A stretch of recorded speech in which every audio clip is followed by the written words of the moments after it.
Nous sommes très heureux de vous retrouver sur la panafricaine Medi 1. Soyez les bienvenus dans l'invité de la rédaction.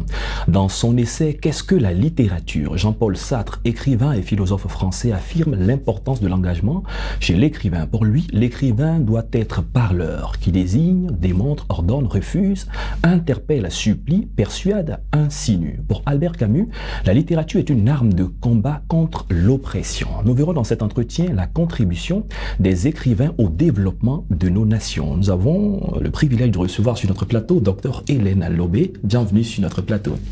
Bonjour, je vous remercie. Vous êtes la présidente de l'Association des écrivains de Côte d'Ivoire, c'est bien cela? C'est bien cela depuis le 13 août 2022. D'accord, on l'a dit hors antenne, ça fera bientôt 2 ans. Bientôt. Félicitations pour le travail que vous abattez. Alors récemment, vous avez organisé votre traditionnelle rentrée littéraire. Et le thème de cette édition qui a eu lieu à Bouaké, le thème, c'était le livre à la rencontre des populations. C'est une sorte de personnification. Le livre se déplace vers les populations. Ça devrait être le contraire. Quel est le sens de ce thème?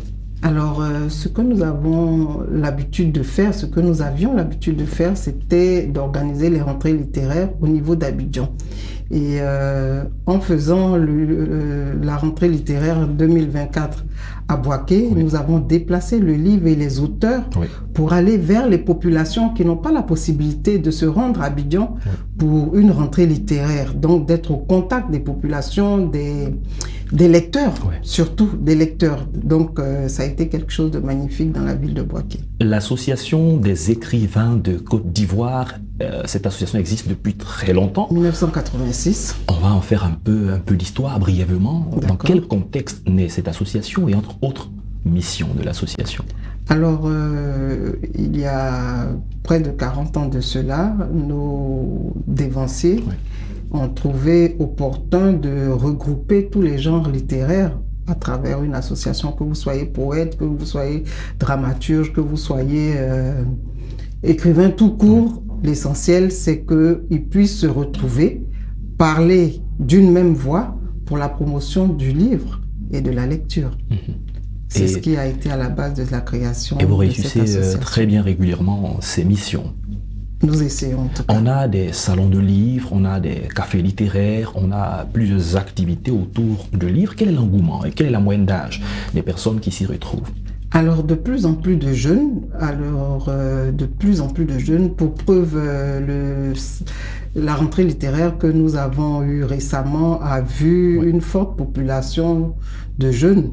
C'était eux les plus intéressés. Les parents accompagnaient ou venaient par curiosité parce que pour la toute première fois, le livre s'est déplacé pour rencontrer les populations et donc je pense que les populations étaient aussi curieuses de rencontrer leurs auteurs préférés. Donc de voir qu'il y avait là plus de 20, près de 50 auteurs qui ont fait le déplacement pour pouvoir apporter leur crédit, leur caution à cet événement qui se faisait pour la première fois en dehors d'Abidjan. Je voudrais maintenant qu'on parle de l'impact de la mission des écrivains, leur impact sur le développement des nations, notamment la Côte d'Ivoire. Je voudrais citer Jean-Paul Sartre, qui voit l'écrivain comme celui qui apporte à son monde des changements positifs. Il dit à tout point de vue. Parce que l'écrivain est d'abord celui qui observe son milieu de vie et qui dénonce ce qui ne va pas. Et donc, par cela, en dénonçant, en permettant aux gens d'avoir un nouveau regard, il attire l'attention. Et donc, un écrivain vit par rapport à son temps. Et donc, il défend les tares, les insuffisances, et il permet donc le changement. L'écrivain ne doit pas donc être neutre, il doit être engagé.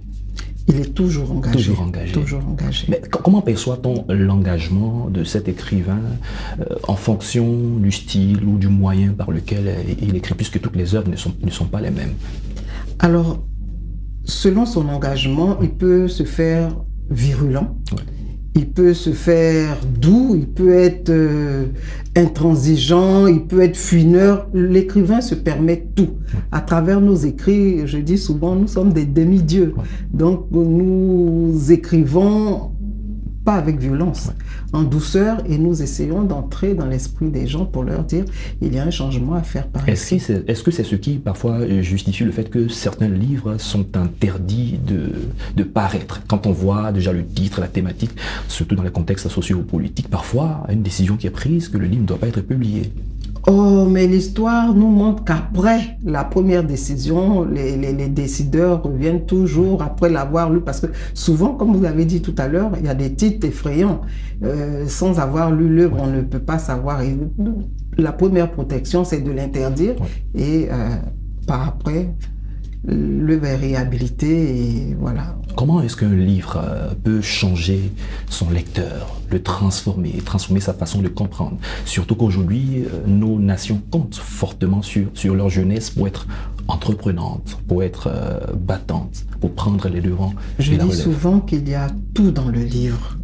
Lorsque vous avez un enfant qui lit, lorsque vous avez réussi à inculquer le goût de la lecture à votre enfant, 75 à 90% de son éducation est faite, parce qu'il y a tout dans un livre. Il y a tout dans les livres, et un enfant qui lit, il trouvera tout pour s'améliorer. Un enfant qui lit, par exemple, c'est un enfant qui ne fera pas de grandes fautes dans les dictées. On sent le niveau d'instruction. On sent le niveau d'instruction. Sa façon de s'exprimer. De s'exprimer, de parler aux gens, de rédiger.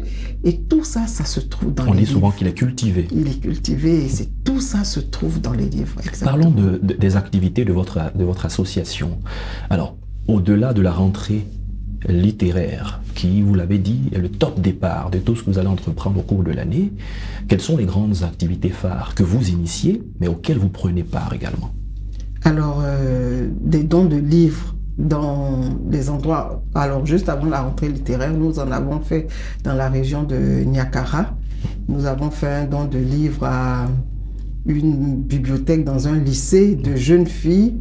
Nous avons fait un don de plus de 200 livres pour encourager les jeunes filles, femmes de demain, à la lecture, parce que, comme je vous disais tantôt, tout se trouve dans les livres.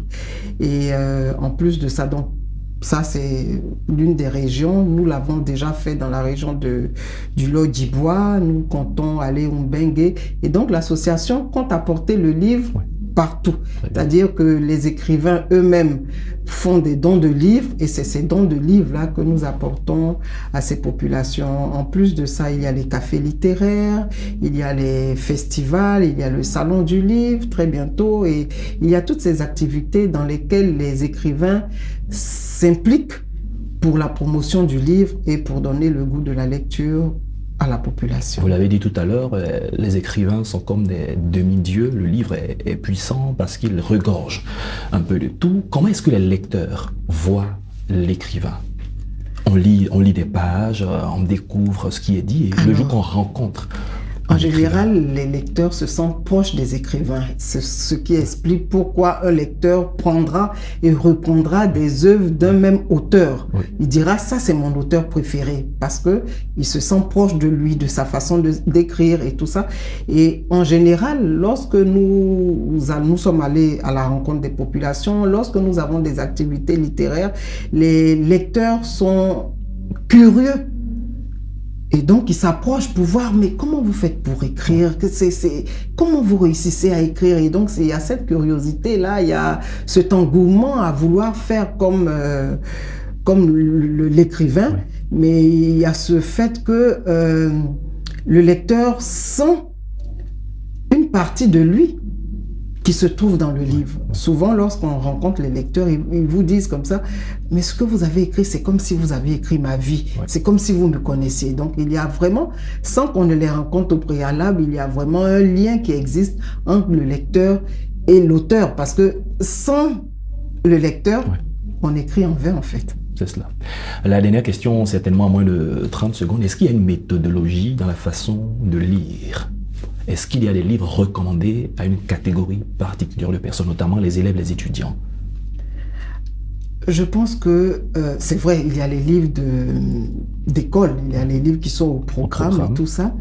Mais un enfant, un jeune qui veut s'instruire ne doit pas avoir de garde-fou par rapport à ses investigations livresques. Il doit lire un peu de tout. On s'enrichit à ce contact-là.